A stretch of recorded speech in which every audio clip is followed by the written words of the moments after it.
All right, everybody, and welcome back to Moving the Needle with Jason Redman, the show that is laser focused on helping individuals to move past the adversity they have in their lives, to be a leader of themselves, and to constantly, relentlessly be pushing forward, moving that needle, and just making a difference, not only in their lives, but in the lives of the people around them. And guys, it is my honor. We always have amazing guests. Today is no different. This individual is truly a needle mover. I'm really excited because this guest he is a rags to riches story. He is an individual that has made himself. And guys, you probably recognize this individual as the star of the Discovery Channel show Undercover Billionaire. He is the host of the podcast Grit Happens. He is a uber successful self-made businessman, but you're going to get to hear a different side of my guest, Glenn Stearns. He's known for helping entrepreneurs and his awesomely optimistic attitude, but he has overcome a lifetime of adversity to get to where he is today. He has battled dyslexia. He has battled cancer. He was born to alcoholic parents, graduated high school in the bottom 10% of his class, yet he never let it stop him from driving forward, identify his goals, moving that needle, and finding his success. Today, it is my honor to bring on the Moving the Needle show, entrepreneur, businessman, successful needle mover, TV star, Mr. Glenn Stearns. Welcome to Moving the Needle. I'm known for my big intros. You like it? I like it. It's kind of pathetic, that first part, but I like it. So thanks. So, hey, no, man, you've done it. There's so many people out there that struggle. And I feel like for so many people, we're becoming I'll be honest, there's a lot of people that'll just settle on their excuses. And I often talk about the concept of getting off the X. The X being the point of attack, point of crisis, point of adversity. And there's a lot of people that will sit on that X and allow it to become the excuse to never do anything else in their life. And they just sit there waiting for someone else to come save them. And you literally have crushed that notion. And I think most successful people, most needle movers have done the same. You literally could have every excuse in the world. You had a hard childhood, struggled in school, lived in a home with alcoholism. Tell me how that early adversity shaped you into who you are and how you actually able to continue to drive forward. What was within you that said, I'm not going to allow these things to define me? Well, it's funny, Jason. First, I'll tell you, when I sit with a lot of young people that have been through a lot of adversity, I tell them the same thing, that they can either allow their past to define them and they can go off to become a victim, or they can use it as fuel, right? To get to a place that shows their story and how far they've come. And it's really a mindset, I think, and able to, you have to either decide you want to rise above it or you want to just wallow in it. And either way, whatever way you go, you're going to find success, right? You're either going to be, in jail, or you're going to be something that you're going to inspire other people. And it's up to you to get out of that or get into that, whatever way you want to look at it. I started off, rather, interesting life. I mean, my parents were, very working class people. My mom cleaned houses and she worked as a grocery checker. My dad was a printer. He worked the graveyard shift, and we were in an apartment, and, but it's not like millions and millions of other people out there. You live in your environment. And I had, I struggled with some, dyslexia and other things like that. I failed the fourth grade.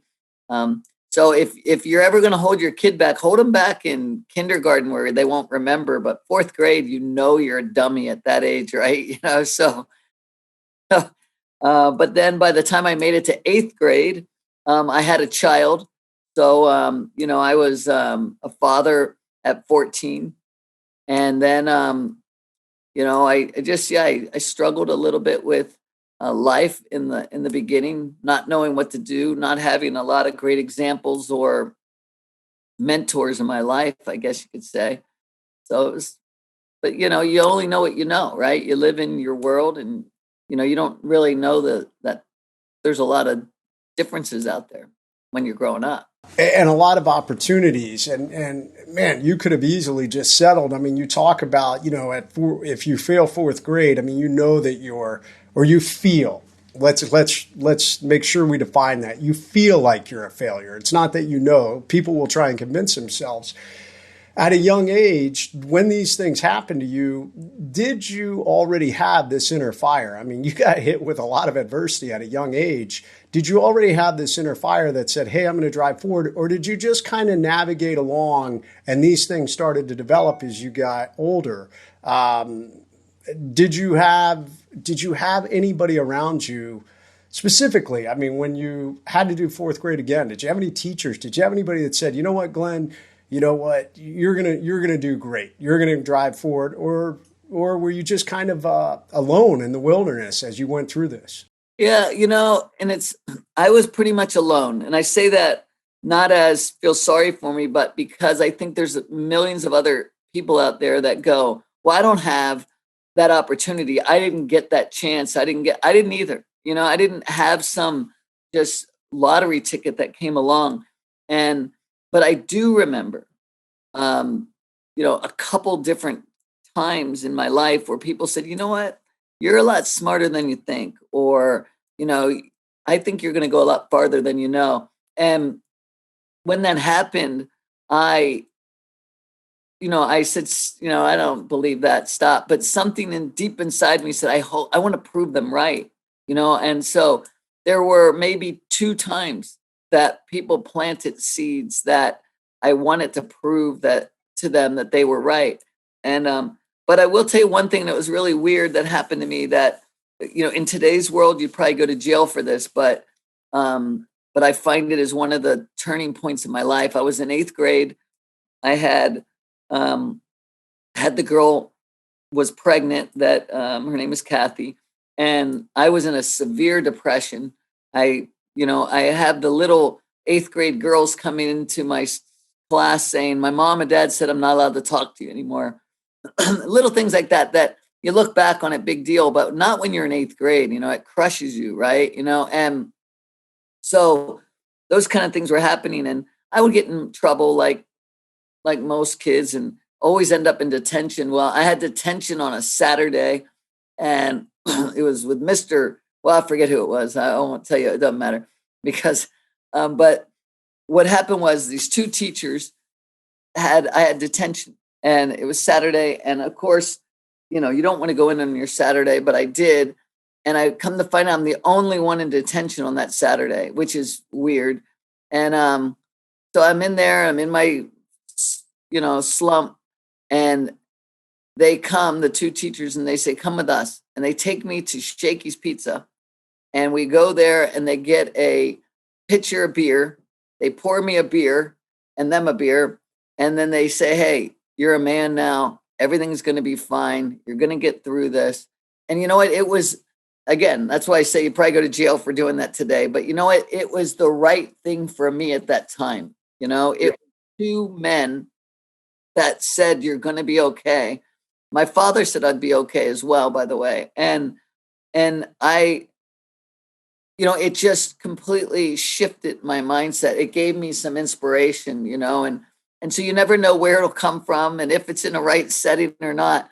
But, if you decide you're going to latch onto it and use it as a safety or a life preserver, which I did, I said, man, this is going to help me get out of my hole. And it did, it gave me some hope. And so I'm really grateful for that moment, which is, I look back on it. Man, that's a great story. And gosh, it's so powerful too, that just because 2 people went out of their way, and I've had moments like this in my life. I mean, I have a very pivotal moment in my life where my career could have ended. And if I had a leader who could have just said, you know what, I don't want to put up with, or I don't want to deal with this. And let me get out of the Navy. And that would have been the end of my career from some mistakes I made. I talk a lot about that story in the book, but he didn't. He decided to invest in me no different than those guys did. I'm jumping ahead a little bit because I know for you now, mentorship has become such a big part of who you are. Like, you look for opportunities to mentor, you look for ways to help people. Is that, and are there other opportunities along the way where people just took the time to say, I'm going to invest in this guy? I'm so big on the power of positivity. I'm so big on the power of planting those seeds of hope. I talk about be the light in the darkness. Those guys were the light in the darkness for you. Is Right. that what really planted the seeds? And now you're so passionate about trying to help and mentor others? Yeah, and I talk about, I said only two other times, and I remember them very well. Again, I was at that funk with having this depression of what's going to happen in my life. I'm 14, I'm having a baby. And I had another gentleman come to me and pull me aside at the roller rink and said, you know what, you're a leader. There's something about you, Glenn. And one day you're going to go off and do great things. And I was really embarrassed. And I said, stop, but I liked what he said, but I was too embarrassed and I didn't know how to take it in because I didn't feel that way about myself, and then when I went to college, which I went to college, you know, to be real honest, again, because a lot of people, I think they think, wow, those people are so driven. And I'm not, I wasn't driven. I went there because my girlfriend went to college. So I chased her. Right. And so sometimes you find yourself in a good place by accident, and that's okay too, and it doesn't have to be so methodical. And because I don't know that anything in my life at those times were, it just, I latched on luckily to the better things than the going downhill. And I was in college and we started a fraternity. And again, the kind of grand poobah guy that was a national guy, we had all the pledges out there and he says, let's talk about someone that we admire. It can be the president of the United States, whoever it is, but why do you admire him? And he says, I'll start. And he says, I admire Glenn. And let me tell you why. And he went on to say some really nice things. And I thought, wow, like no one's ever said that. And then they said it in front of a lot of people. And again, I said, oh, come on, stop. But I was really proud of that moment. And I said, I want to, do better. I want these young pledges and people to look up to me. And it's those little things started to move my needle, right? Started to get me to realize I want to do better than the average person. And it was just small things that, and so to your point, I now go out, I'm in a group called Horatio Alger. It's the most amazing group of people that are, in the United States, there's about 10 Horatio Algers each year that get in, and it's done in the Supreme Court. Justice Clarence Thomas puts the medallion on. It's for a couple-day long event. From everyone from Ronald Reagan to Condoleezza Rice to Colin Powell and Oprah. A lot of people have been inducted into this. And but it's about giving back to these young men and women that have been through severe adversity. We give 3,000 scholarships a year out to people that have decided they're going to use education as their way out. They're not going to become the victim, right? They're going to be the victor, as we say. And so planting those seeds in those people, it's so critical. And I realize that as you do, it's very, very important. Yeah, I love it because it really, at the end of the day, I try and tell people that the most powerful thing you have in this life as a human is you have a choice. You can choose how you're going to deal with adversity. You can lay there and convince yourself because, wherever I came from, demographics or circumstances, that I'm stuck and I can't drive forward, or you can choose to drive forward and figure out a way. And, you're a great example, and there's so many others that are out there. So phenomenal. You and I have something in common. You left college and you went to California and you started waiting tables. So I actually waited tables for a few years of my life, learned a lot about interacting with people. And I'll never forget, I worked at a Shoney's restaurant. The first time I ever got $100 tip as a 16-year-old kid. Man, I thought I was rich. Yeah. But talk to me about that time, because you'd graduated college, you'd driven forward, but obviously you hadn't quite lit the spark yet for entrepreneurship, but I think this was right about the time that you started to move down that road. Right. Where did things start to turn for you that made you decide, obviously seeds have been planted for you, but you went to California, you're waiting tables. When did that light bulb suddenly go from a little dim spark all of a sudden to the spotlight? Yeah. So you're right. I was, well, again, I'll go back for a second real quick. I was in college. I graduated, and by the way, I was falling into the same routine that most of my family had fallen into. I was hitting the bars every night. I mean, every night.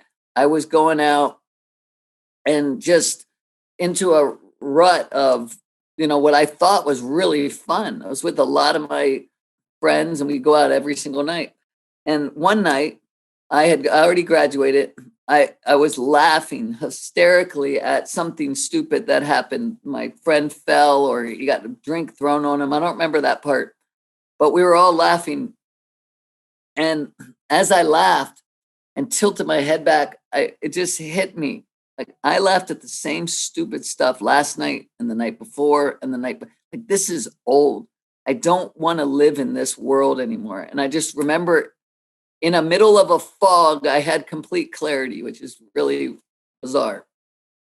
And so the next day I got with my friend and I said, hey, you know what? Why don't we go out to California? Let's drive out, and see what it's like. And he says, when? I said, I'm ready to go now. And then 2 days later we left and we drove to California.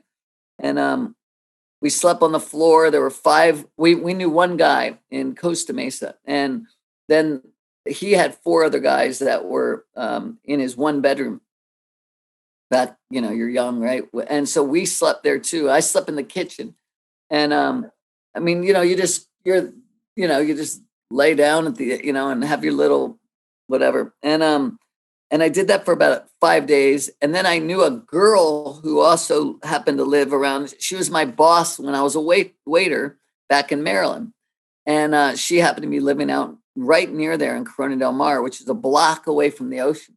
So she said, come stay with me one night. Don't sleep on the floor. So I did. And the next morning she'd gone to work and I walked out, found myself sitting on a bench overlooking the Pacific Ocean, $1 million houses, beautiful cars, beautiful people, this was it, right? Like, wow. And I thought, I want this life. I want to make something of myself. I don't want to live the way my parents had lived and a lot of other people. And not that they lived bad. They were very hard working class people, but I wanted this life that was right around me. So I walked up to this man. He was in his yard and he was trimming his bushes. And I said, what did it take to get this place? I know I can do it. Like, what did it take? And the guy's like, Senor, I'm the gardener. I have no idea. He said, I think the man's in real estate. And I said, real estate? Okay. I'm going to do that. Right. And then so I went back where all my friends were. And my one friend I drove out with said, hey, let's start heading back. And I said, you know what? I think I'm going to stay. He's like, what? I said, I think I'm going to stay. And so I did. And I got a job as a waiter right then. And I began to, work as a waiter and try to figure out what can I do? I got a degree in economics. I had no idea what I'm going to do with that, but what can I do? And then I ended up as a loan officer and a waiter, and I worked that for 10 months. And then by weird luck, I started my own company, but not because I was driven again, but because another guy believed in me. He was a realtor and he said, hey, let's start a company ourselves. It doesn't take much to be a broker. And he had the money. His parents had the money. So I went in with him and I was still a waiter. I waited tables for 2 more years. I had my own company, but at night I'd go in and wait tables. And I did that and I enjoyed it. But then as I grew that business and started to understand what I was really doing, which again was a complete crazy adventure because it wasn't predictable and it wasn't thought out as much as it should have been, it began to work. And 8 years later, I bought him out, and then off we kind of went. So I want to step back because there's a really interesting nugget here that I want to talk about. And you said through weird luck, this individual saw some potential in you, and obviously said, "Hey, man, why don't me and you together go do this business?" Right.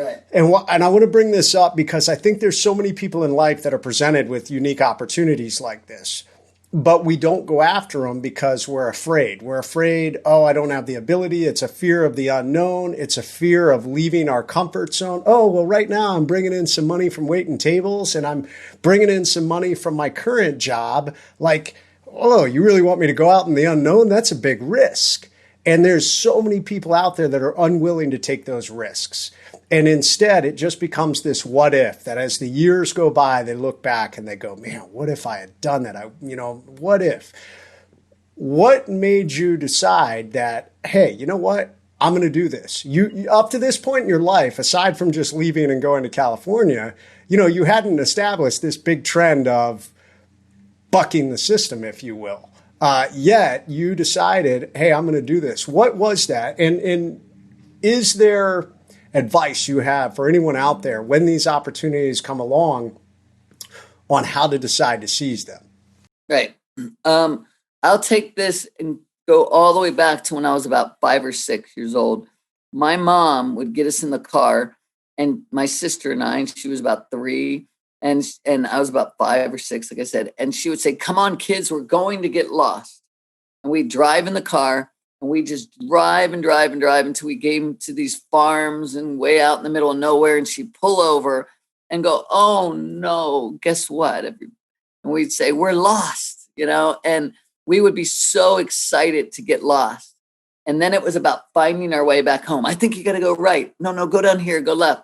And so what happened, I think that planted a seed in myself, or it kind of changed my DNA a little bit, that where instead of looking at being lost as something to fear, I looked at it with excitement. I want to get to a place where I want to know what's around the corner. I can't wait. Instead of something around the corner is going to run me over, right? Like there's a mindset that's different. I enjoy being lost. I enjoy not having a roadmap. I like it. And that is absolutely a mindset, right? Because to your point, you're either in fear. I've got something pretty good. Why am I going to ruin this? Instead of, what if it doesn't work? So what if it doesn't work? You learn a lot if it doesn't work. So I never held on to the fact that I have something too good to lose. It's like, why not go after a new adventure? And if it doesn't work, I'll always go back and try to do what I did before or whatever, and which I've never gone back, by the way. I've always moved forward.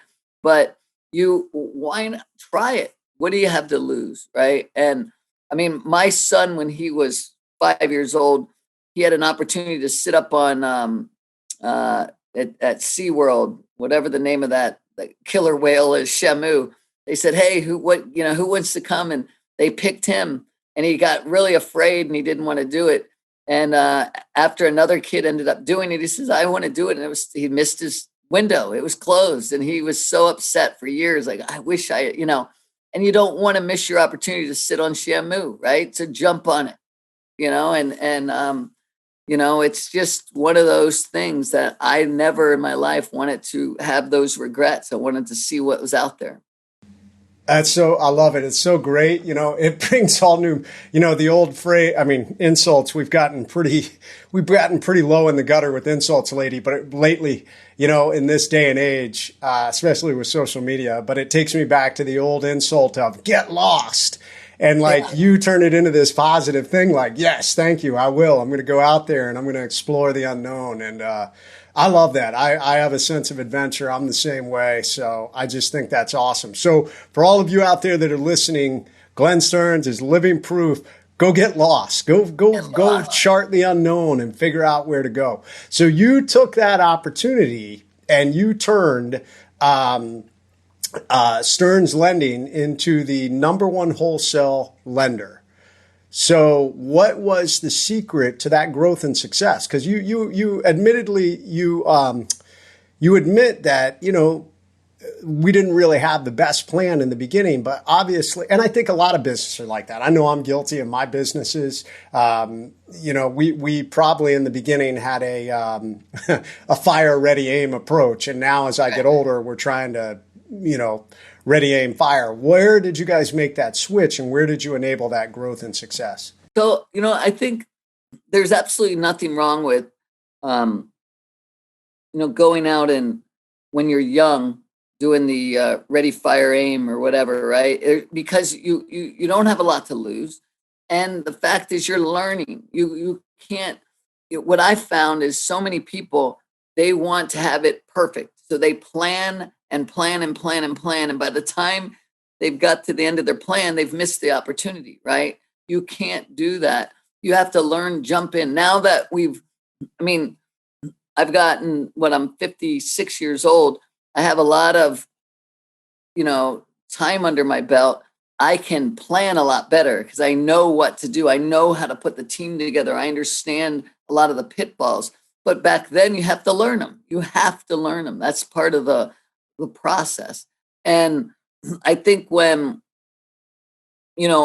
I started out, it was a lot of just trial by fire. And that's okay. Again, I think the problem with a lot of the fear with a lot of people is that they need to come across as perfect or strong. And when you admit your faults, then you admit you're weak and you admit you're this person that is, not this big, huge success. I don't agree with that at all. I absolutely think it's fine to admit your faults. It's fine to admit your weaknesses because people can come, you can find the right people to strengthen you in the places that you're not strong in.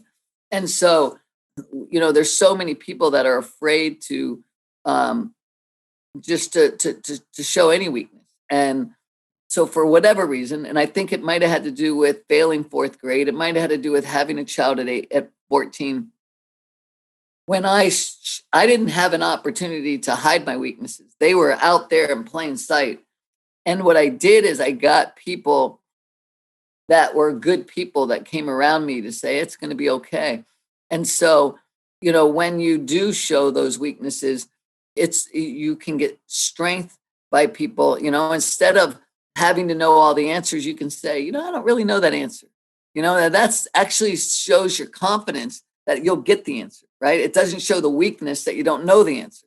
Better not to screw it up and make it up, it's just tell the facts that, you'll figure it out.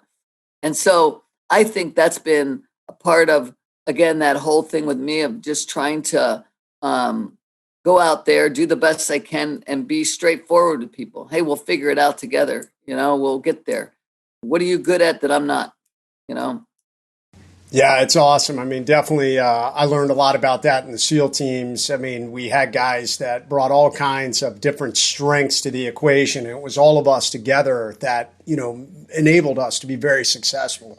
Overlapping strengths that, gave us this 360-degree ability to do things. And business is no different. I'm trying to build it in mine. So, all right, well, we've got a lot of great content so far, Glenn. I just, as I always do on the Moving the Needle show, we're going to take a break. I'm going to go in, I'm going to dissect a lot of what you've talked about, and I'm going to get deep into many of the different things on how we move the needle, how we lead ourselves, how we deal with adversity. I love this idea of seizing opportunity and getting lost. So we're going to take a quick break. We want to recognize our sponsor, Bubs Naturals, and we'll be right back. Today's show is brought to you by Bubs Naturals, producers of the best collagen protein on the planet. How do I know? Well, I use it myself, and I am super stoked they partnered with us on our Moving the Needle show. Guys, life is about moving the needle, and Bubs is about moving the needle in your life. The reality is we're all slowly dying, and only through working out, good sleep, and good nutrition can we slow that aging process. And if you're like me, you've had a few crashes and collisions along the way. That's why I added Bubs to my morning routine. My JR Overcome coffee has 1 scoop of Bubs collagen and 1 scoop of Bubs MCT oil to get me going and to take care of my joints like my damaged elbow. As many of you know, in order to move the needle, you've got to be a point man for your life, setting the example, leading, building discipline and structure. Glenn Bub Doherty did this in his life, and Bubs Naturals is honoring Glenn. You may recognize his name because Glenn was a former SEAL, and he was on the rooftop in Benghazi, sacrificing his life. So Bubs is sacrificing by giving 10% of their profits back to charities. So guys, if you want to support a great company, and if you want to support yourself, get 20% off your first order when you use promo code POINTMAN20 at bubsnaturals.com. That's 20% off with promo code POINTMAN20 at bubsnaturals.com.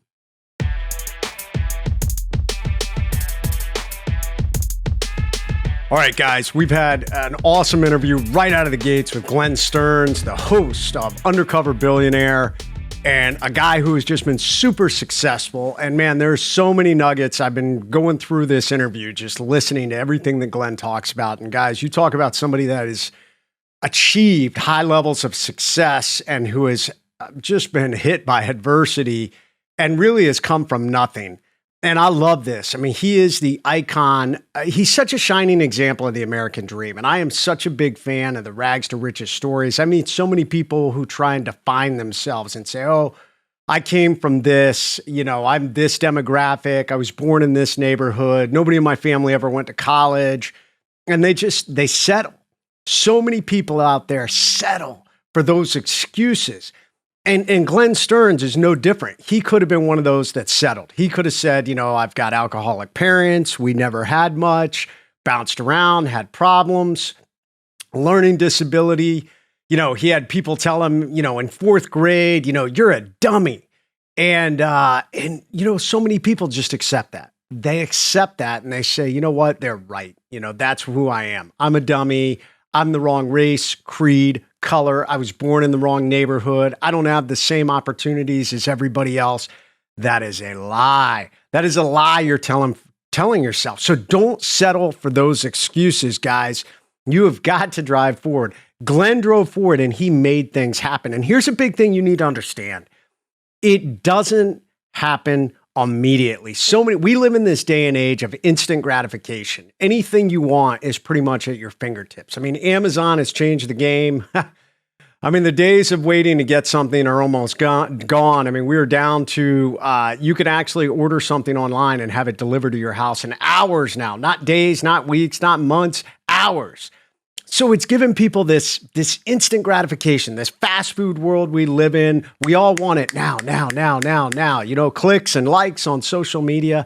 But you got to recognize success almost never happens overnight. It takes years of hard work. And I tell you what, it will never happen if you settle for those excuses. Always remember, guys, it is never too late. Your past does not define you. Wherever you came from, whatever neighborhood you grew up in, whatever color your skin is, whatever religion you are, whatever your sex is, or how you identify, whatever it is, I don't care. At the end of the day, it is about you. And it's never too late to drive forward and start shaping who you want to be. When he talked about the people called him a dummy and people talked about, you're never going to achieve, you're never going to get anywhere. You're a dummy. You're a failure. People buy into that. They buy into those ideas and they accept them. And that becomes the inner narrative of their life. I call that the inner demon, the little voice that lives inside of us. I have it inside of me. And I got to tell you guys, when these things hit us, I call that a micro ambush. And here's the funny thing about micro ambush. I talk so much about ambushes because, it's what I know and I know it's relatable. Everybody in life goes through life ambushes, but a lot of people don't know that I break ambushes into 3 categories. There's the major ambush that most people are familiar with. These are the majors. These are health issues. These are the loss of a loved one. These are financial issues. These are, sexual assaults. These are all the terrible, terrible things that crush us. These are the majors and they're the big ones. But then I talk about the minors. These are what I call schedule disruptions in your life. But I tell you what, I talk about the micros. And the micros are exactly what we were talking about. That is the inner demon, that little voice inside you. That is a micro ambush. And guys, those are the ambushes of the mind.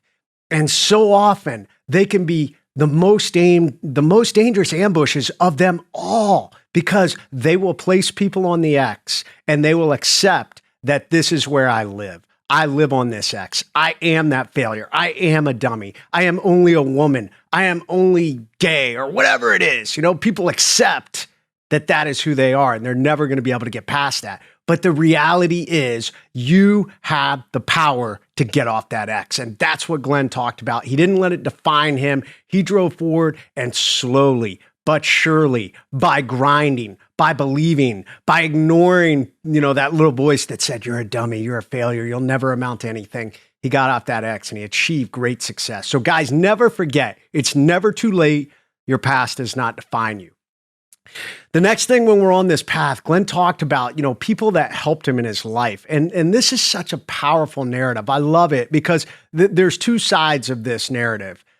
The one side is, man, we live in a day and age where I just think we're getting more and more hateful. We are able to hide behind social media and we just dish out hate like it's going out of business, man. I mean, it doesn't matter. People are just hateful. And, and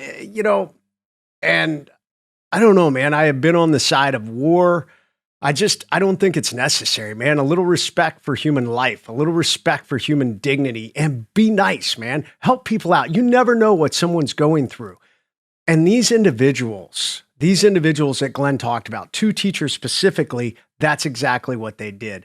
So on one side, guys, there are people around you who are good people and they're willing to help you, but you got to build it. You got to reach out. You've got to be a little vulnerable at times. And sometimes to recognize that people around you, they're having problems. The flip side of that coin, it may go a lot deeper. It's not that they're just a jerk or they're an asshole or they're intentionally trying to sabotage or make things hard for you. Who knows what's going on in the background? So take a step out of yourself and how someone you're working with is negatively creating a problem. I wouldn't be here if I had a leader that didn't believe in me and say, you know what, Jay's a problem. He got himself in trouble. I could kick him out. Instead, he took a step back and he believed in me. And that's what Glenn talks about in this story. I love it. These two teachers, they took him out. They treated him like a man. He was getting himself in trouble. He was in detention for the day.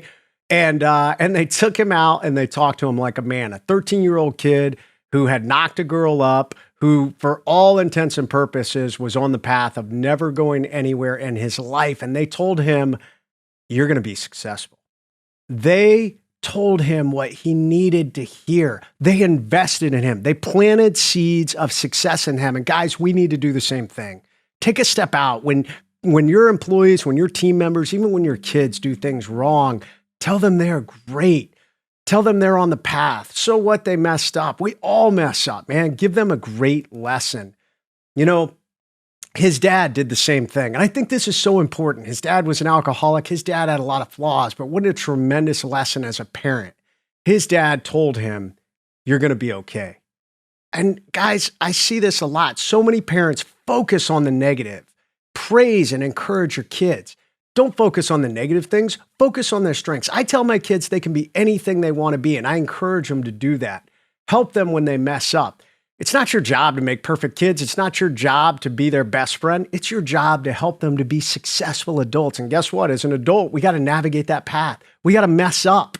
We got to fail and fail hard, but then encourage them to get back up and tell them they're going to be okay. They're going to learn from it. They're going to become better, stronger adults.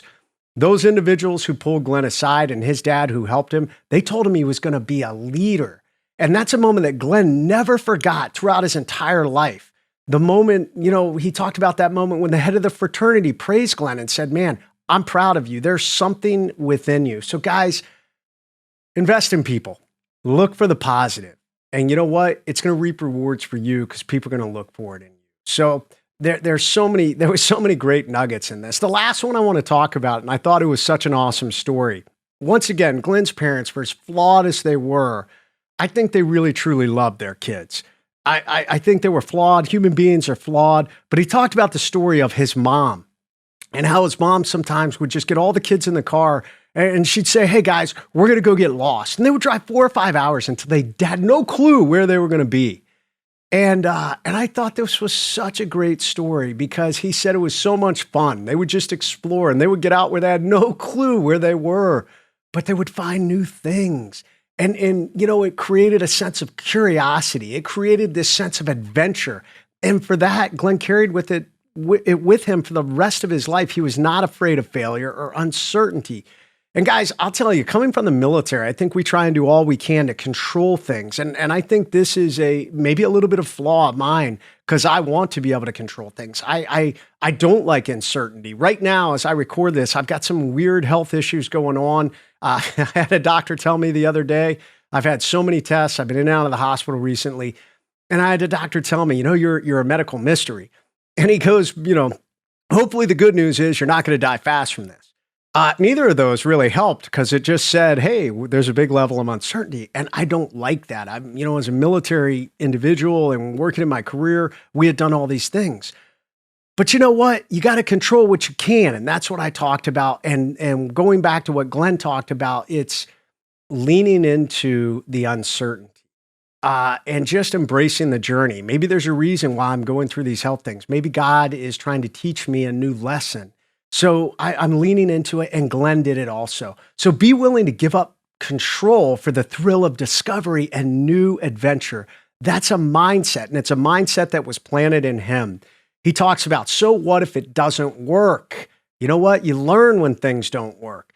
And that's such a big mindset. It's a mindset. It is the overcome mindset. It says, you know what? I'm going to get out there. I'm going to try. I'm not going to try and control everything. So this was such a great lesson. I'm going to incorporate this into my life. You guys need to incorporate it into your life. As we were joking about in the story, get lost. Get lost in your business. Get lost in your relationship. Get lost in your life. Stop hanging on to everything with such control. There are new adventures out there. Don't be afraid of failure or uncertainty. Embrace it. Oh, man, so many good nuggets. All right, guys, we're going to jump in with Glenn Stearns, the host of Undercover Billionaire. We'll be right back.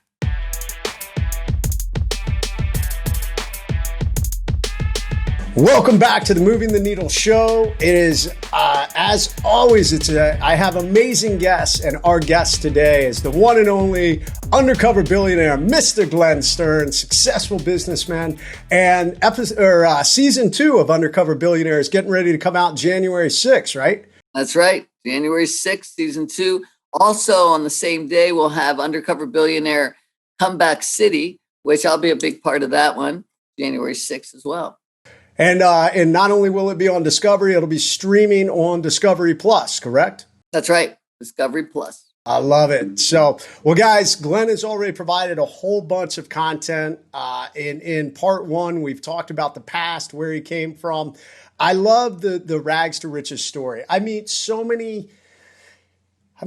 individuals who, have this idea that, there's all these successful people that just were born with a silver spoon in their mouths. And I'll be honest, yes, there's a small percentage that sometimes that happens. But the reality is most really successful people I know, they busted their ass to get to where they are today. And Glenn is one of those people. That's all we talked about in the beginning. But Glenn, the name of this podcast is Moving the Needle, and you have definitely done that in your life. What does that phrase mean to you, that phrase, moving the needle? Well, obviously the first thing I think about is making a difference, right? And the old saying, too much is given, much is required. So I was put into a situation probably through my past and the adversity and all those things to where I ended up being pretty successful with business. We had the largest HUD contracting company in the country, had the largest auditing company for HUD in the country. We had the largest wholesale lender in the country. So a lot of different companies that did really well. And once I realized, wow, there's some people that are looking out there going, I'd like to do that. I'd like, and you see people wanting to try to reach that kind of level of success. There's a lot that you can do to show them that it's not just about, being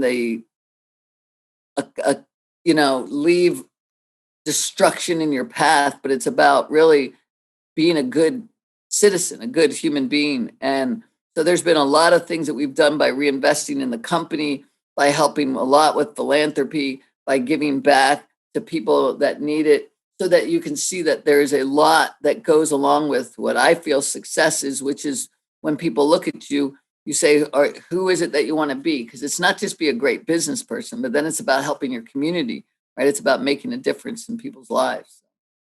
And you talk about that, how you've achieved this level of success in business.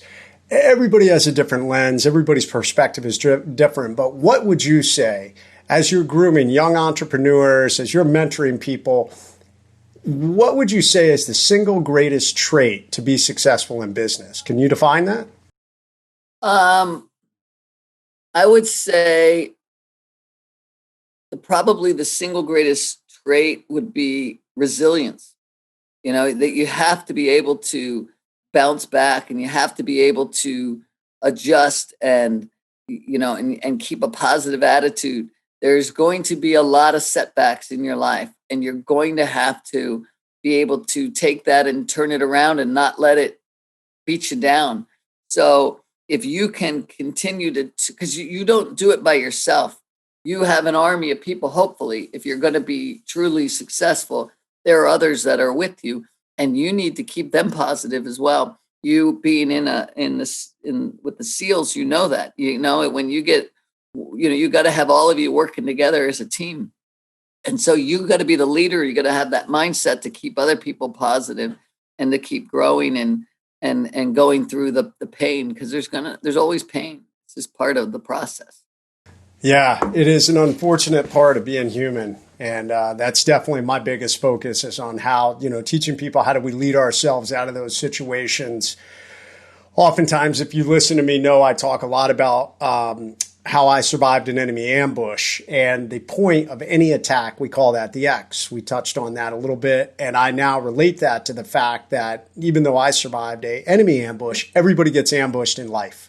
It may not be the bullets and bombs on a battlefield, but it's the bullets and bombs of life, whether it's a business ambush, whether it's a health ambush. I know that you had a big health ambush, and in the form of cancer. And it's an interest, and I want to ask you this question because for me, the physical injuries I sustained in my enemy ambush, to get shot 8 times and 4 years of surgeries and to get put back together, there's a lot of people that automatically assume that was the worst ambush I've ever been in my life, for life ambush. But it's actually not. It was a leadership failure that I had, and that was the hardest road I've ever climbed out of. As a matter of fact, the leadership failure set me up for success for that physical ambush, the physical injuries. So my question was, cancer, the biggest life ambush you sustained, and what were your thoughts when they said, hey, Glenn, you've got cancer? Or was there a bigger life ambush you've sustained? And how did all that play out, and how did you drive forward? Well, it's interesting because in my whole life, I've had these moments where I thought, man, maybe I am something special. And every time that has come up, I've been knocked back down to reality, which I'm very grateful for, by the way, because I think the minute we think we're better than anyone else is a bad place to be. Okay. And so whenever I've gotten this uber confidence, I've been ambushed, and I'm grateful for it, like I said. So when I started really doing well with business and was at the top of my game, I was thinking I started thinking unhealthy thoughts, right? Like I said, where maybe I am that good. And then comes cancer. And the minute that happened, I mean, literally, I remember the second they told me, like, how I could see my hands right here. I couldn't. All of a sudden, it closed to a tiny little straw. I couldn't see anything but this tiny. And the only thing I thought about at the time were my kids, right? And I thought I had little ones at the time. This was 6-7 years ago. And I thought, I can't leave these kids without a dad. and that was it. All the business stuff, all the thinking you're the hot crap, whatever, it didn't matter because it wasn't true, and so yeah, it was more about my children, and it was more about it was a wonderful moment of clarity, of realizing what was important in my life, and all the other stuff wasn't. And so that took all that other stuff away, and also humbled me to realize that none of that at all could help me get out of the spot I was in at the time. Yeah, it's so true. I mean, it is amazing. Our health is so critical, and it is the equal time and our health are the two equalizers across the world. No amount of money can buy you more time, and no amount of money can fix you. I mean, obviously, hopefully great doctors. I mean, there are differences in there, but yeah, we all get brought down to the most basic level. And and it's scary when you're going through it. And I feel you. When I laid there getting all shot up, it was my family I thought about in those moments. I love what you said, though. I read an article, and it's so funny because I feel a little bit, I looked at mine in a similar vein, only from a military viewpoint. You said, I looked at cancer kind of like business, and you looked at the risks, getting to know it, understanding it as almost a competitor, and how do I drive forward and beat it and lay out this plan. And that's how you execute it. I looked at my medical injuries as like SEAL training. Like, okay, these are all the things that you're going to go through, and it's going to be hard and it's going to be uncomfortable. You just have to get to the other side. How did you lay out that path? And I know that you, even when you were recording Undercover Billionaire, you were going through some of those treatments and having to navigate that. How did you lay out that path, and how did you stay that course? Well, I think when I set out, I said, okay, what is the best treatment? And I found that here's some Western medicine that says do these certain things according to the best doctor. And then there's Eastern medicine that says do this stuff. And then there's, so luckily I had a lot of input from a lot of people that said what to do. So, there's some people out there that just say, I'm going to do this healthy. I'm going to cut out sugar. I'm going to whatever. I said, you know what? I'm going to do all the Western medicine, everything I'm supposed to do. Then I'm going to go and I'm going to do the acupuncture, and I'm going to pray to, Mecca, and I'm going to stand on one foot and hop in a circle. I'm going to do it all. Okay. I mean, because now I'm going to do what I'm supposed to do with the doctors that tell me what to do. But then all the other things that everybody else tells me is good to do, if it helps my mind, because I'm not sure hopping in a circle is going to really help me. But if that strengthens my mind, because I think that is one of the best tools we have, then I'm going to do it, right? Because I'll keep up with the medicine, and I'll keep as strong as I can so I can take the chemotherapy and the radiation and all those things, right? But I need my mind strong too. So go ahead and, and do what you need to do on that end of it as well. As far as that's how I looked at it. Is I'm going to attack this, as you said, but with all the tools, not just think, I'm going to, and by the way, I know a lot of people that have decided, excuse me, I know a lot of people that have decided they need to investigate, and this is like building a business. They're going to investigate it until they get it exactly what is the number one best thing. And that's going to take them 2 years to figure it out. So many people that wait all that time and they say, this is what I need to do. The cancer has grown throughout their body. I'm going to attack it immediately as fast as I can. So, and it's like business. If you wait for 2 years as you're building out the best plan, you might miss that window. So I just go for it and then try to figure it all out at the same time. A lot of the, as far as, that plan sometimes is your best plan. But when you wait, and when you allow time to go under your, and all this, change can come along, you're going to miss it. And especially with cancer, I was not about to sit there and let it grow in my body, anymore. I call that it's the last concept of getting off the X. So many people, I have it's called the REACT methodology, but T stands for take action. Movement is life. The faster you figure it out. So I love that you bring that up. Yeah, because you're absolutely right. So many people are waiting for the perfect moment and it's never going to come. You're only losing time. And the longer you sit, I say being on the X, whether it's cancer, whether it's a business ambush, whether it's a personal relationship ambush, being on the X is like being on quicksand. The longer you sit, the harder it is to get up and get that momentum. So that's right. So great. Your family is such a strength for you, and I think that really came to laser focus with the cancer diagnosis and everything. I mean, I think it was already there, but that was your thought. You have made that a focal point of your life, your family and being around your family. I even read about a period of time where you guys got to do things that not the average people do, on your boat, being with your family. But the key takeaway that I got from it, one of the things I read about was how you guys got to eat together all the time. And it just showed the strength and power of family. Talk a little bit about that in this day and age where we're going in 10,000 different directions at once. We're inundated with information. My middle celebrated her 18th birthday, and it was funny because, she's got a busy life, and she was like, well, Dad, I want to do this, and I want to do that, and I want to do this. And I was like, well, when do we get to celebrate with you? Right. So it's pinning down that time with family. Talk to me about the importance of family. And how critical it is, especially somebody like you. You're super busy, you're doing all kinds of things, but why is it so critically important? So, all right, so I'm 50 years old. I have the cancer. I get it all treated. And then I realize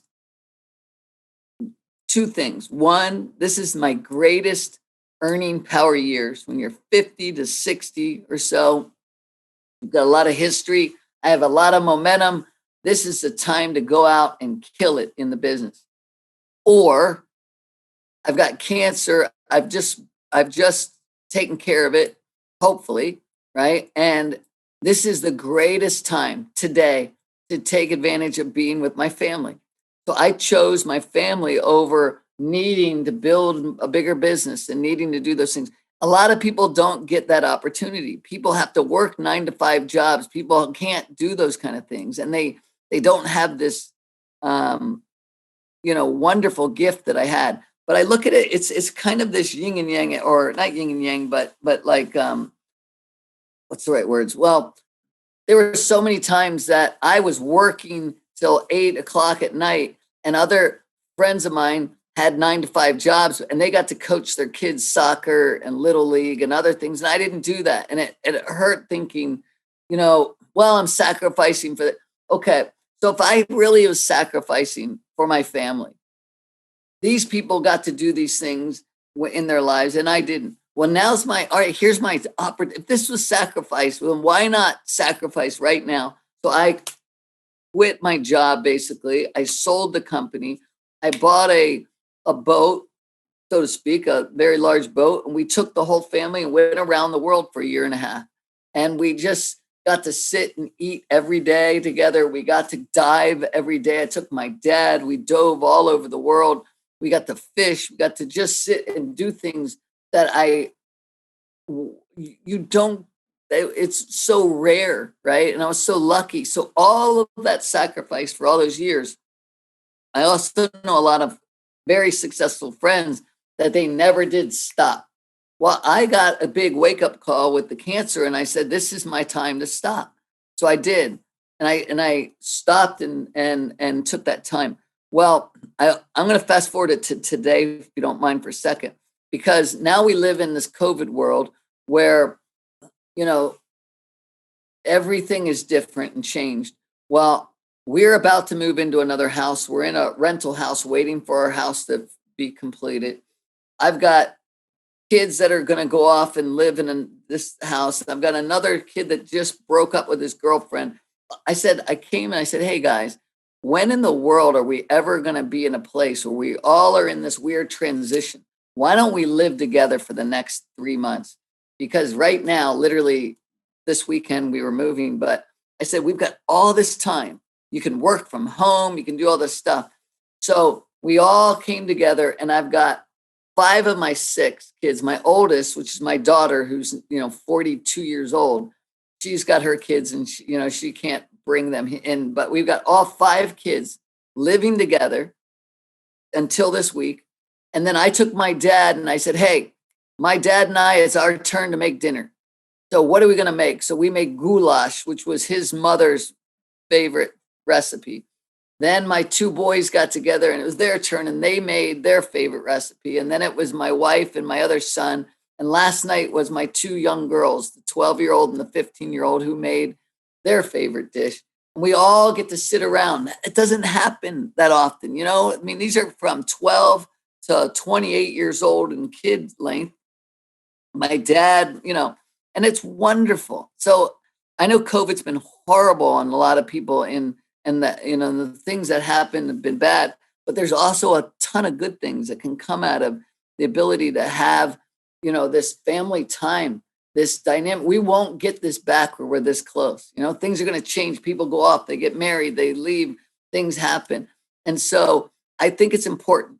I'm sorry to ramble, but to sum it up is that we need to stop when you are right now and go, will I ever have an opportunity like this again?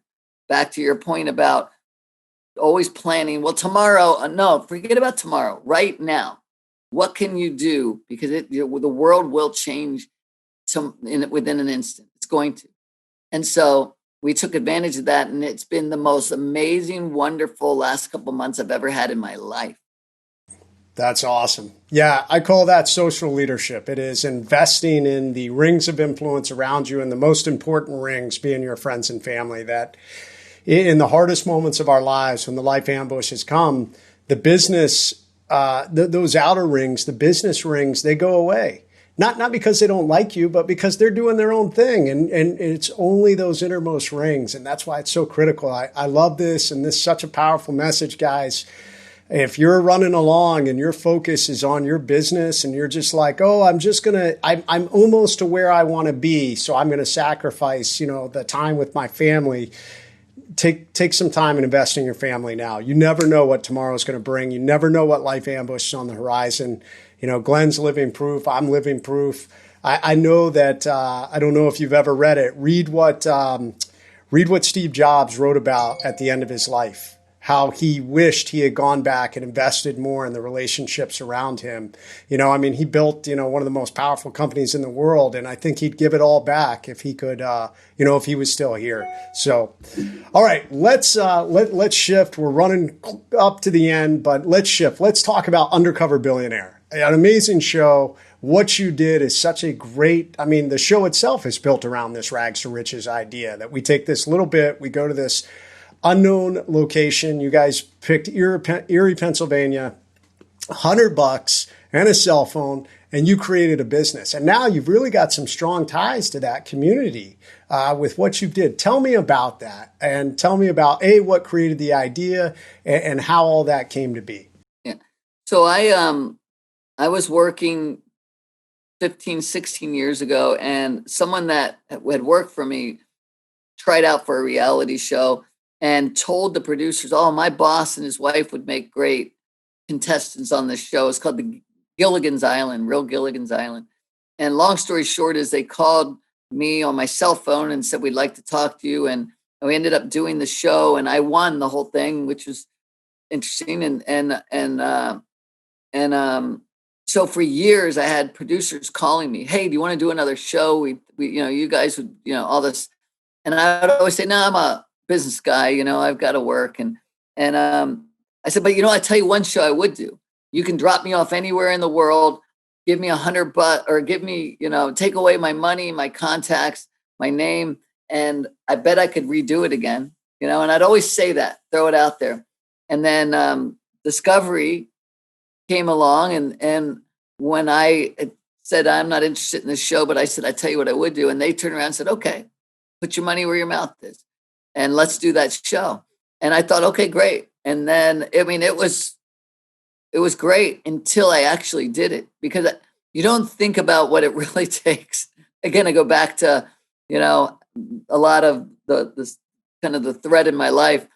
And when I got picked up in Miami, we were on our boat and put into a plane and told I don't know where I'm going, and given, a burner phone with no contacts in it, taken away my wallet, giving me $100 and just said, okay, go make a business. That shock in the beginning of going, what am I going to do? Where am I going to sleep? It was pretty massive. And so by building this relationship in Erie and finding people that I could believe in, and then coming up with an idea and then having everybody believe in it, we were able to create a company. It was called Underdog Barbecue. And and it was amazing. It worked out better than I ever could have thought. And when I say that, there was more pain, more frustration, it was life condensed in 90 days, right? I mean, except you have, 10 cameras watching you. And in the middle, there's a few times in the show where I see myself staring off because I know exactly what I was thinking. The whole world is watching me right now, and they're going to watch me fail. And it's going to prove that I was luck that this, and that's the demons telling me, yeah, but I'm going, I am not going to pull out of this one. And that's what I've loved about life is I have been in some deep holes that I said, there's no way I can get myself out of this one. And I've gotten myself out of every single one of them. And you don't know how, but when you look back, you go, man, I'm pretty proud of getting out of that one. Well, during that show, there was a few moments, many, many moments where I thought, I've overdid it this time. And now the whole world's going to see it. Like, why would I do this? This was crazy. What was I thinking? And I'm really proud of the outcome, because that's how life is anyway. And so we went off and did it. And it was a wonderful, wonderful experience. They're going to have 3 more crazy entrepreneurs that go off and try to see if they can make it. That's January 6th. And then I go back to Erie and I pick some businesses that have been hurt by COVID and try to give them some insight on how they can rethink the way they do business life and see if they can pull themselves out of their own holes. So and that's called Undercover Billionaire. Comeback City. Comeback City. Undercover Billionaire, Comeback City. We were calling it Erie Rising, but we changed it to Comeback City. All right. So January 6th, for any of you, check it out on Discovery, or you can check it out on Discovery Plus. Undercover Billionaire Season 2 coming on strong. And hey, you can do it. All of you out there. One of the biggest things I love telling people, it is never too late. It's never too late to reinvent yourself. It's never too late to change and find a different path or get lost, as Glenn and I were talking about earlier. Okay, the last thing I want to talk about, and we're going to wrap things up. The most successful people I know always give back. And we already talked about the Horatio Alger Association. You were involved with Virgin Unite. That made a lot of sense in giving back to these organizations. But there's one, I'm curious. It's the Starkey Hearing Foundation. Often there is a personal connection to the reasons why people get involved in nonprofits and why they want to give back to certain organizations. Obviously, Horatio Alger's and Virgin Unite, you want to help individuals somewhat from the past. You came from entrepreneurs. Do you have a connection with someone that has lost their hearing that ignited you to go down that road, or did you just find out about the Starkey Hearing Foundation? Well, Bill and Tani Austin are the ones that created the Starkey Hearing Foundation, and they came from Horatio Alger. And so we got to know them, and they said, come out for a mission. So we went out, just flew down to Mexico, and we're there, and it was life-changing to watch somebody that had heard before put this hearing aid in their ear, and all of a sudden their eyes light up, tears run down their face. They hear their little, girl or boy for the first time. And it just changed our lives. It was amazing to be a part of that and witness these little miracles over and over again, because there would be hundreds of people lined up that were there for a hearing aid because they were too poor to, to ever get one. And so, they're dear friends, and they, had asked just for us to go down and see what it was about. And we were hooked from then on. That's awesome. It's so neat to see that firsthand impact of things you're doing like that. Very cool. Well, thank you for giving back. The last question I have, I ask every guest on the show, if one word, if Glenn Stearns could be summarized in one word, what would that word be? Shoot, actually, I already said it a little while ago, but I'll say it from me too. It was resilience, right? It's being able to bounce back. It's being able to get thick skin. It's all about, toughening up and realizing that life is not easy. It's not easy. And it's just about being able to tough your way through it sometimes. Man, so true. That's everything I speak on, guys. I would not be here if it wasn't for that, I call it the overcome mindset. There's so many different words. But guys, this has been Moving the Needle with Jason Redman, our amazing guest today, Glenn Stearns. You can find Glenn. You can find Glenn at Glenn Stearns. You can find Glenn. He's with. He already has started another company, Kind Lending, giving back, helping people to get out there and own their own properties. Correct? Kind Lending is focused on that. Yeah. No. Kind Lending. We're residential lender again. We've gone out. The name was picked definitely on purpose. I think the world could use a little more kindness, and we're getting there. That movement is happening, and so we're proud to be a part of it. And it's been great. But yeah, you can find me on any of the Glenn Stearns at Instagram or Facebook or whatever the other social media platforms are out there. Yeah. So check Glenn out. Check him out on his website. Most importantly, January 6th, Undercover Billionaire Season 2, Comeback City. It's on Discovery and streaming on Discovery Plus. Glenn, thank you so much for coming on, shedding some amazing advice and insight on how you've moved the needle in your life. This has been Jason Redman. We're going to jump into the after action. We're going to peel back the onion. So many amazing nuggets. Glenn really is a shining example of anyone out there, guys. If you're listening, it's never too late. It's never too late to invest back in your family. It's never too late to invest back in yourself. This life is short. It can be gone in the blink of an eye. Don't keep telling yourself there's tomorrow to do something, because it may never come. Today's the day. Start now. You can make a difference just like Glenn has. So Glenn, thank you so much for coming on the Moving the Needle show.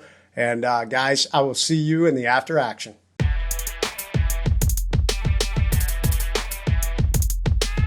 All right, guys, welcome back to Moving the Needle with Jason Redman with our amazing guest, Glenn Stearns, the host of Undercover Billionaire and a uber successful individual, just someone that has been out there. He has done it with Kind Lending and so many other businesses that he has built millions and millions and millions and millions of dollars of success. And he's giving back, and this amazing show, Undercover Billionaire, is incredible, guys. If you have not watched it yet, the new series releases on January 6th on Discover and Discovery Plus. You need to check it out. So, getting back into the interview, there were so many nuggets when I went through part 2, guys. There's so much there. I'm going to summarize some of this, and then I want to get into some of the meat. Glenn said the single greatest trait he has as an entrepreneur and as a businessman is resilience. Guys, I think this is the single greatest trait we have in life. So many people ask me, Jay, how are you successful? And success is defined by so many things. In this day and age in America, sometimes we want to confuse money with success. And I've achieved a level of success in that area. I'm not a multi-millionaire. I'm not even a millionaire yet. But I'm striving forward. It's one of my goals. But the bottom line, I define success in continuing to grind forward. I define success as being knocked down and getting back up. I define success as, trying to have good relationships with people. And I've created businesses, I've written books, but the number one thing that I have built, guys, is a relentless overcome mindset. I don't care what happens in my life. I'm going to keep grinding. I know what my mission is. I know what I stand for. I know what my values are. And it doesn't matter who knocks me down. It doesn't matter who attacks me. It doesn't matter what comes my way. I'm going to keep grinding. And Glenn summarized this beautifully. He said, guys, there is always pain. It's just part of the process. This part of being human, I don't know where people get off thinking, oh man, this should be easy. You know, my journey to be an entrepreneur, my journey to be a successful businessman, my journey to have a great relationship with my spouse and kids, my journey for whatever it is, my physical journey to take better care of myself, you know, that it should be easy. It isn't easy. It's going to be hard. You know, 2020 has been such a shit show, but guess what? Congratulations. There's always pain. It's just part of the process. 2020 is part of the process. And one of the greatest things about it is it built a better overcome mindset. If you embraced it, if you drove forward, if you got up, if you looked for new ways to build your business, or maybe you had to totally pivot and create a new business. If you did anything but just lay down on the X and feel sorry for yourself, congrats. You are building that overcome mindset. You are building that resilience. One of the other great things that Glenn talked about, he said, you know, the minute we think we are better than anyone else, that's a bad place to be. And I talk about this, guys. I talk about my arrogance as a young leader was my downfall. That's how it led to my leadership failure. I thought I was so much better than everybody else. I thought that all my past successes would carry me, that I didn't need to listen to others, that, you know, some of the personality conflicts I had with my senior enlisted senior chief, you know, we just butted heads. And the reality is, I look back on it now, the guy had a lot of good experience. I mean, we might not have done things the same way, but I let my ego get in the way of listening. So be humble. Your journey as a leader is never ending. Never think that you are better than anyone else. Everyone has something to offer. I don't care who it is on your team. Look for their strengths. That's what's going to make you better. All right, so those were some of the first nuggets. I want to get into Glenn talking about cancer and his family, because this is what's critical. All of us out there as needle movers, we're looking to move the needle in our life. We want to be better in business. We want to be better physically. We want to be better human beings. But guys, at the end of your life, it all comes back to those relationships. I'm telling you, when Glenn was told, hey, you've got cancer and you know, it's bad. You're like, you may not make it. He said, the only thing I thought about was my kids. And guys, I can so relate to this, because when I was shot and I was dying there on the battlefield, I did not think about, you know, right there at the very end, I didn't think about any more tactics. I didn't think about, I wish we had done more training. I didn't think about anything. I thought about my kids and my family. I didn't think about any of the things we had. I didn't think about how much money was in my bank account. I didn't think about, you know, my truck or motorcycle or any of these things that I really liked. Because, you know, none of these things we accumulate in life, they don't matter in the end. And it was a wonderful moment of clarity for Glenn and for myself on what's important in your life. So guys, just recognize that when we're running down this road of trying to achieve success in our business, there is a balance. Make sure, I talk about social leadership, make sure you are investing in your most important teams.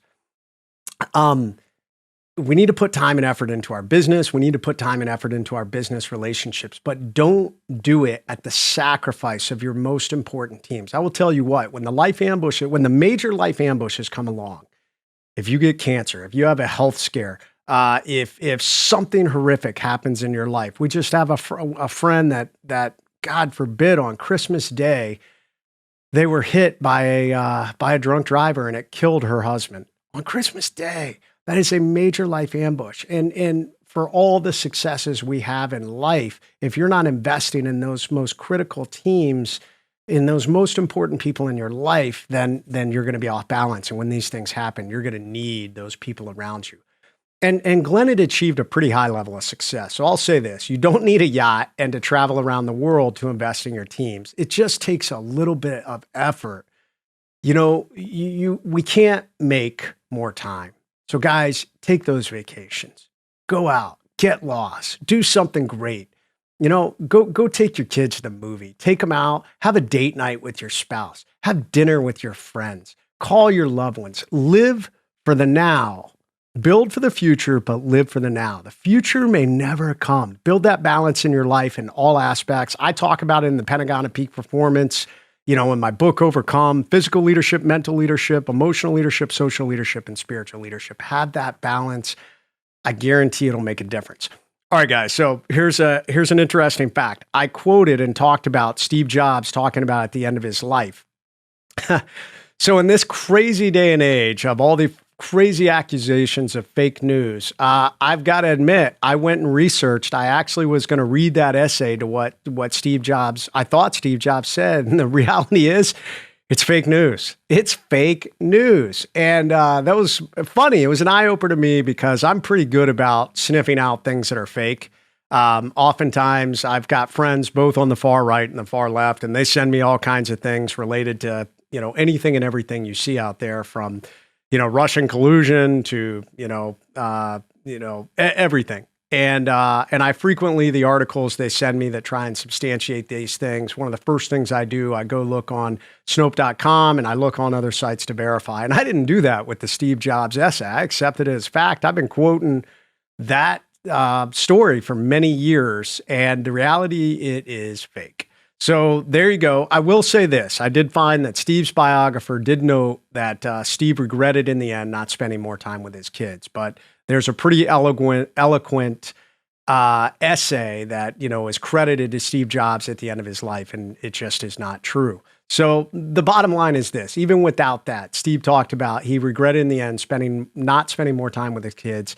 Family's critical, guys. Success is great, financial success, fame, power, whatever you're looking for. But at the end of the day, if you don't have anybody to share it with in the end, if you don't have people you can lean on when those life ambushes are coming, none of it matters.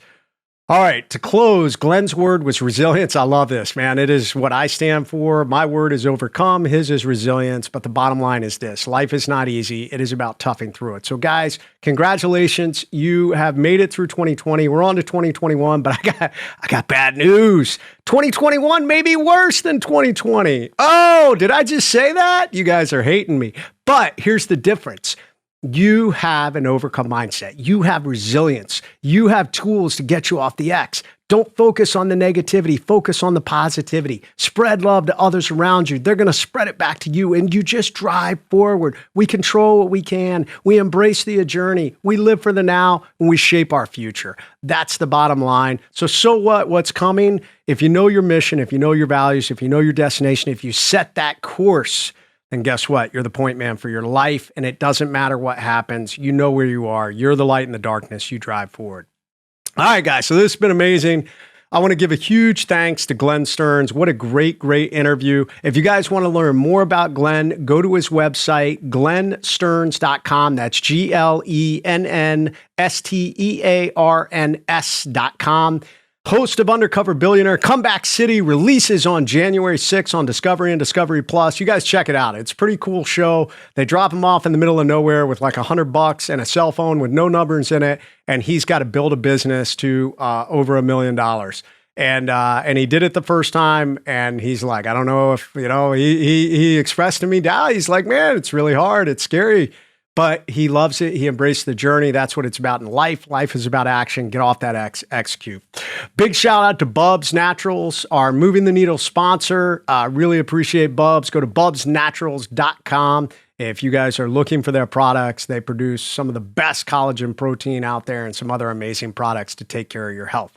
If you are enjoying the Moving the Needle show, guys, we need subscribers. I mean, there's so many podcasts out there, but if you like this one, please subscribe. Those subscribers and you guys giving us those 5-star reviews, they basically drive more people coming and listening to the show. They also enable our sponsors to say, hey, this is a great investment. So if you love the show, please go to iTunes, click on that little subscribe button, say, I want to know when Moving the Needle comes out, share it with your friends, write a 5-star review why you like the show, and that'll help us keep putting these episodes out there. Thanks for listening to Moving the Needle on the Ironclad Content Network. You can follow me on Instagram at Jason Redman WW. I will see you next time. I'm out.